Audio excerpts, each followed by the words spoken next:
Yes, ma'am.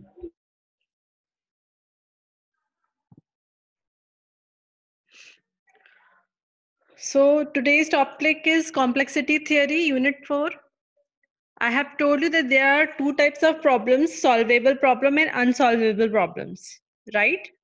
A problem that is solvable in definite time and have accurate memory, that is known as solvable problem, and the problem that is not able to be solved uh, in a definite amount of time and requires a lot of memory is known as unsolvable problem, right? So now here P, there are three types of problems: P problems, NP problems, and NP complete problems. P stands for the class of problems that can be solved by deterministic algorithm, that is by a Turing machine that halts in polynomial time. ठीक है, तो P क्या होता है? वो उस class of problems को denote करता है जो कि आपकी डिटर्मिनिस्टिक एल्गोरिथम के थ्रू सॉल्व हो सकते हैं इन पॉलिनोमियल टाइम. ठीक है, पॉलिनोमियल टाइम है उसमें के अंदर अगर आपकी कोई डिटर्मिनिस्टिक एल्गोरिथम प्रॉब्लम को सॉल्व कर देता है तो उस प्रॉब्लम को हम कहते हैं P problem, right? What is NP problem? It is the problem that can be solved by non-deterministic algorithm in polynomial time. अब क्या है, देखो डिफरेंस क्या है P और NP में. P में तो है डिटर्मिनिस्टिक एल्गोरिथम पॉलिनोमियल टाइम में सॉल्व करिए प्रॉब्लम को, और NP में नॉन डिटर्मिनिस्टिक एल्गोरिथम सॉल्व करिए पॉलिनोमियल टाइम. टाइम सेम ही है लेकिन एल्गोरिथम टाइप क्या है? P में है डिटर्मिनिस्टिक एल्गोरिथम और NP में है नॉन डिटर्मिनिस्टिक एल्गोरिथम. ये डिफरेंस है दोनों में.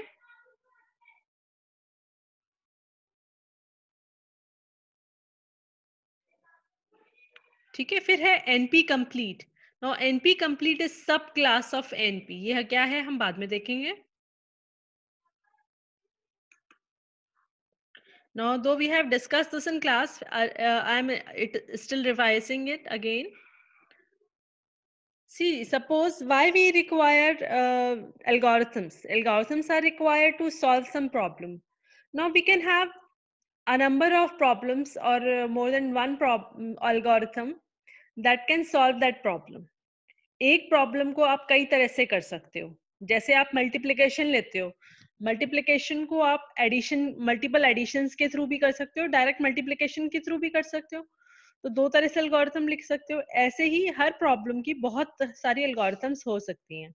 Now which one two choose, which algorithm shall we choose? That depends on two things: how much time it takes and how much memory it requires. ठीक है, so we require to find the growth rate of functions on a set of problem. ठीक है, अब जैसे यहाँ पे example में क्या है, हमें ग्रोथ रेट देखनी है कि आपके फंक्शन कितना रन टाइम ले रहे हैं. देखो एल्गोरिथम कैसे हम फाइंड करेंगे कौन सी सूटेबल है हमारे लिए, वो हमें डिपेंड करेगा ऑन द रनिंग टाइम्स. जिसका रनिंग टाइम सबसे कम होगा उस एल्गोरिथम को चूज करेंगे. ठीक है, दूसरा फैक्टर है स्पेस कॉम्प्लेक्सिटी. तो ये हमारी होती है टाइम कॉम्प्लेक्सिटी और दूसरी होती है स्पेस कॉम्प्लेक्सिटी. स्पेस कॉम्प्लेक्सिटी में क्या होता है कि मिनिमम स्पेस लेनी चाहिए मेमोरी में. तो जिस एल्गोरिथम में टाइम कॉम्प्लेक्सिटी कम होगी और स्पेस कॉम्प्लेक्सिटी कम होगी उस एल्गोरिथम को हम प्रेफर करेंगे. ठीक है, अब ये एग्जांपल देखो. एक ये सेट है, set of national numbers. National numbers क्या होते हैं? 1 2 3 अप टू अनलिमिटेड. ठीक है, आर प्लस को हमने डिनोट कर दिया. 0 is not a part of natural number, it starts from 1. ठीक है, positive real numbers we say that Fn is equal to O of Gn. O here stands for what? और asymptotic notation होता है, उसको हम O कहते हैं, big O कहते हैं इसको. OGN if there exist positive integers C and n0 such that Fn is less than equal to Cgn for all n greater than equal to n0. मतलब एक फंक्शन अगर है उसकी कॉम्प्लेक्सिटी हम कह सकते हैं OGN है अगर कोई ऐसा सेट एग्जिस्ट करता है पॉजिटिव इंटीजर्स का जो C and N0 क्या है, जिसमें Fn is less than Cgn. जो रिलेशन एग्जिबिट करता है कि Fn is less than equal to Gn Cgn for all n greater than equal to n0। n0 से कोई बड़ा n जो भी हम लेंगे, n0 के इक्वल या n0 से बड़ा कोई नंबर हमने चूज किया, तो उसमें एक्चुअली हमें क्या करना है, इसमें c और n0 हमें चूज करना है। ठीक है, उसके ऊपर हमारी ये एल्गोरिथम बेस होगी कि c और n0 की वैल्यू हमने फाइंड कर ली है, और उसके थ्रू ये अगर इक्वेशन, ये अगर कंडीशन फुलफिल हो रही है तो उसका मतलब है f is the order of g और f is big O of g। इसका मतलब ये है fn is equal to o gn। ठीक है, ऑर्डर ऑफ g या फिर big O of g। o को हम ऐसे लिखते हैं OH, big O, this is known as big O। ठीक है, फिर एग्जाम्पल में देखो इसका, Fn is equal to 4n cube plus 5n square plus 7n plus 3। अब इसका ये फंक्शन है, इसकी हमें प्रूव करना है कि Fn is equal to O N cube. हमें फाइंड करना है कि इसकी जो टाइम कॉम्प्लेक्सिटी है वो ओ एन क्यूब है। ठीक है, अब इसके लिए हम क्या करना है, c और n0 की वैल्यू फाइंड करेंगे। तो हम ये बाय हिट एंड ट्राई करना है। अब मैंने ट्राई किया तो मेरे को लगा कि if I take c is equal to 5 and n0 is equal to 10, then fn is equal to this. इसमें पुट करो c और n0 की वैल्यू पुट करो यहाँ पे।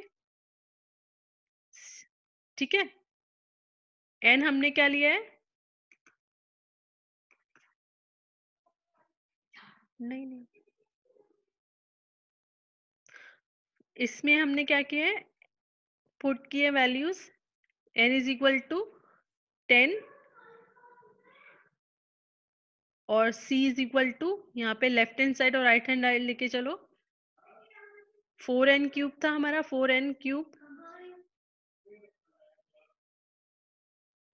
4n cube plus 5n square plus 7n plus 3, ये था।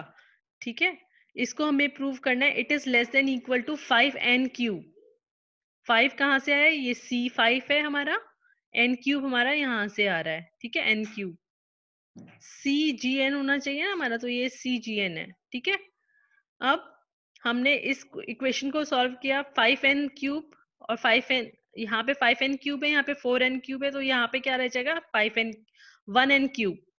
ठीक है, तो equation will become, this equation will become 5n square plus 7n plus 3 and is equal to 5n cube क्या आ जाएगा, 5n क्यूब की जगह n क्यूब यहाँ पे रह गया है, n क्यूब क्या है, n is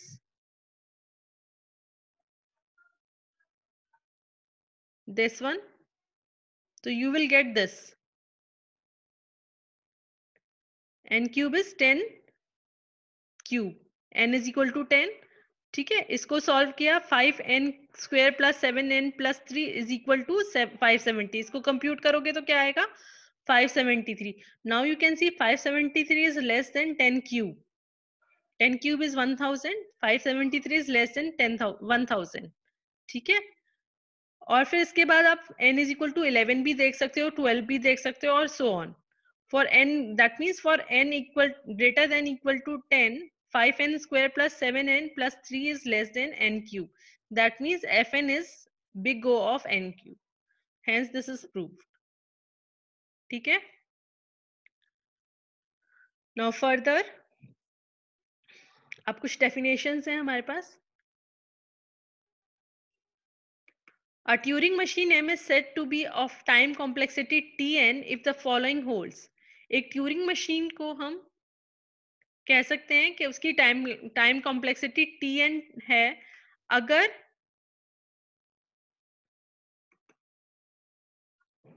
given, if the condition holds, if ये condition होती है तो, given an input w of length n, the m halts after making at most t n moves।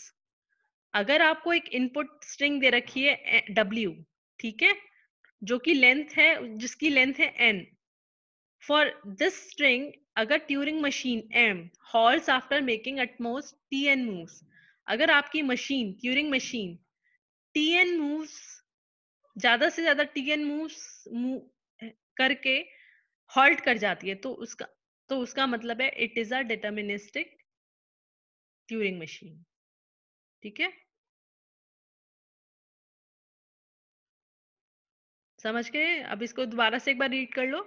A Turing machine is said to be of time complexity Tn if the following holds. Given an input W of length n, m halts after making at most Tn moves.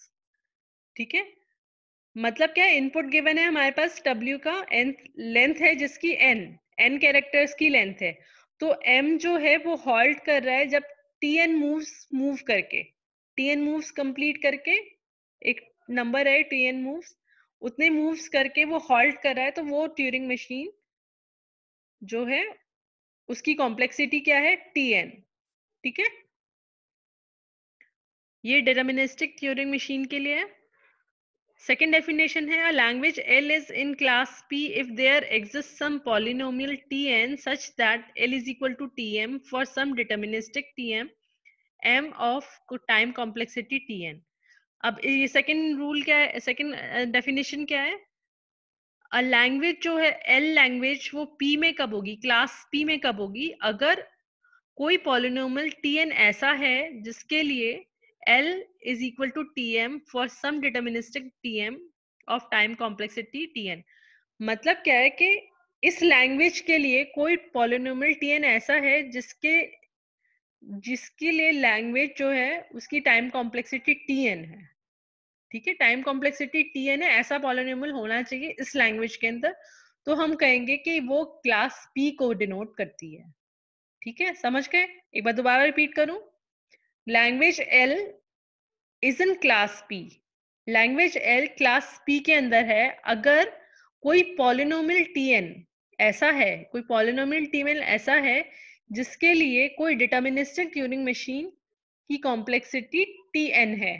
मतलब क्या है? ये first definition ये वाली और जो हमारी P की डेफिनेशन थी, उन दोनों को जो इकट्ठा कर लेगी, जो दोनों को मिक्स करके ये डेफिनेशन बनी है। ठीक है, P क्या थी? हमारी डिटरमिनिस्टिक ट्यूरिंग मशीन सॉल्व करती थी प्रॉब्लम को पॉलिनोमियल टाइम में। ठीक है, वो थी। और इसमें क्या है, इस डेफिनेशन में मतलब Tn कॉम्प्लेक्सिटी जिसकी है, तो जिसकी अंदर पॉलिनोमियल टाइम में सॉल्व हो रही है प्रॉब्लम बाय डिटरमिनिस्टिक एल्गोरिथम और टाइम कॉम्प्लेक्सिटी Tn है, तो उस केस में वो लैंग्वेज जो है वो क्लास P के अंदर होगी। ठीक है,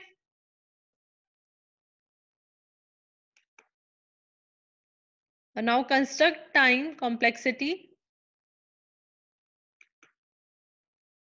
for Tm that accepts 0n 1n and greater than equal to 1। ठीक है, अब ये हमें इसके लिए टाइम कॉम्प्लेक्सिटी निकालनी है। ये हमारी लैंग्वेज है 0 raised to n 1 raised to n such that n greater than equal to 1। मतलब क्या है, 0 और 1 की स्ट्रिंग्स हैं, number of equal zeros and ones. ठीक है, ये स्ट्रिंग्स है, जैसे 0011 000111 ऐसे। ठीक है, जितने नंबर ऑफ जीरो है इक्वल नंबर ऑफ वंस होगा, मतलब एक के बाद एक। ठीक है, नाउ हियर स्टेप 1 क्या है? Go through input string 0n 1n forward and backward and replace the leftmost 0 by x and the leftmost 1 by y। अब इसमें क्या करना है, हमें बैकवर्ड और फॉरवर्ड चलना है बार बार, और जो लेफ्ट मोस्ट 0 आता है उसको हमें x से रिप्लेस करना है, लेफ्ट मोस्ट y आता है, लेफ्ट मोस्ट 1 आता है उसको y से रिप्लेस करना है। So we require at most 2 raised to n moves to match a 0 with a 1। तो अब हम इस डायरेक्शन में चल रहे हैं, लेफ्ट से राइट। पहले 0 को रिप्लेस किया x से, y को रिप्लेस किया 1 से, तो हमें कितने मूव्स चाहिए? इसको हमें मूव्स चाहिए 2n, क्योंकि n उसकी स्ट्रेंथ है, n is the length of the string, तो हमें मूवमेंट्स कितने करने पड़ेंगे? 2n। ठीक है, क्योंकि हमें मैचिंग करनी है। सेकेंड स्टेप क्या है? Repeat step 1 n times. अब स्टेप 1 को ही n टाइम्स रिपीट करना है। ठीक है, so number of moves for accepting a raised to n is at most 2n into n। अब इसको हमें रिपीट करना है स्टेप 1 को। स्टेप 1 क्या था? उसमें 2n मूव्स हो रहे हैं। ठीक है, और इस स्टेप 1 को हमें कितनी टाइम्स रिपीट करना है? n। तो क्या हो जाएगा आपका कॉम्प्लेक्सिटी? क्या हो जाएगी? 2n into n, that means 2n square. ठीक है, the first strings not ठीक है. Number of moves for accepting a raised to n, b raised to n, at most 2n into n. ठीक है, तो इसको हम लिख सकते हैं 2n raised to 2 और 2n square. अब 2 जो है वो हमारा कांस्टेंट है, तो हम उसको हटा सकते हैं कॉम्प्लेक्सिटी में और हम खाली n स्क्वायर लिख सकते हैं इसको, तो o n स्क्वायर हो जाएगा. ठीक है, तो अब क्या होगा, for strings not on the form a raised to n, b raised to n, tm holds with less than 2n square steps, therefore tm is equal to on square. तो हमारे पास ये आ गया, हमारे पास ट्यूरिंग मशीन का complexity क्या आई, on square यहाँ से आई, और हमारे पास जो ये है कि tm हॉल्स किसके लिए कर जाएगी, अगर less than 2n raised to 2 steps हैं और स्ट्रिंग्स आपकी फॉर्म में नहीं है, A and B and form में नहीं है, तो वो आपकी स्टॉप कर जाएगी. ठीक है, this is the proof.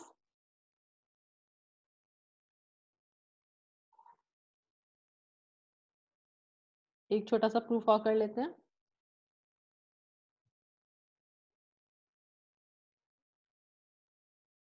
Late P1 and P2 are two problems. P1 P2 two problems हैं.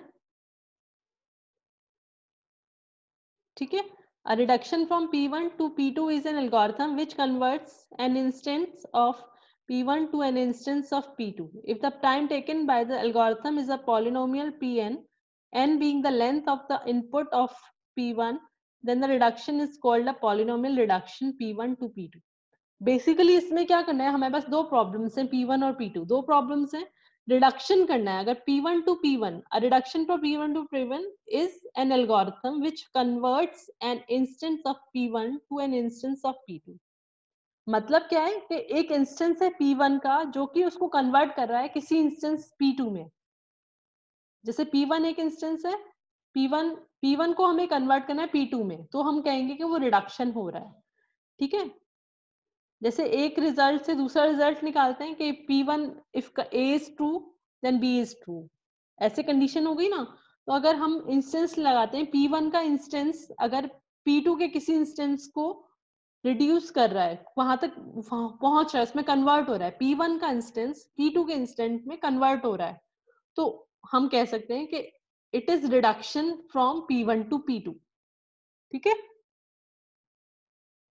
और सेकंड स्टेटमेंट क्या है, if the time taken by the algorithm is a polynomial Pn, n being the length of the input of P1. अगर algorithm time ले रही है Pn, ठीक है, कितना पॉलिनोमियल टाइम ले रही है वर्क करने के लिए, एग्जीक्यूट करने के लिए, Pn टाइम, और n क्या है, length of input of P1 का, P1 का इनपुट है, उसकी लेंथ है, तो reduction is called polynomial reduction P1 to P2. तो रिडक्शन क्या कहेंगे इसमें, इस रिडक्शन को कहेंगे हम polynomial reduction from P1 to P2. ठीक है, तो ये डेफिनेशंस हैं, इनको आपको लर्न करना है. ठीक है, आपके प्रूफ, आपसे ये डेफिनेशन पूछी जा सकती हैं एग्जाम में, और मतलब आपको इस तरह से प्रूव करना है, इस तरह से स्टेटमेंट्स लिखनी है इनकी. और आप अपने क्वेश्चन पेपर्स पढ़ो, ओल्ड क्वेश्चन पेपर्स मैंने आपको भेजे हुए हैं, तो गो थ्रू देम, और इस तरह की प्रॉब्लम्स अगर आप मिलती हैं तो वो करो, उनको सॉल्व. ठीक है, तो let's stop the class. I will take the attendance, wait for, and if you have any question you can talk to me.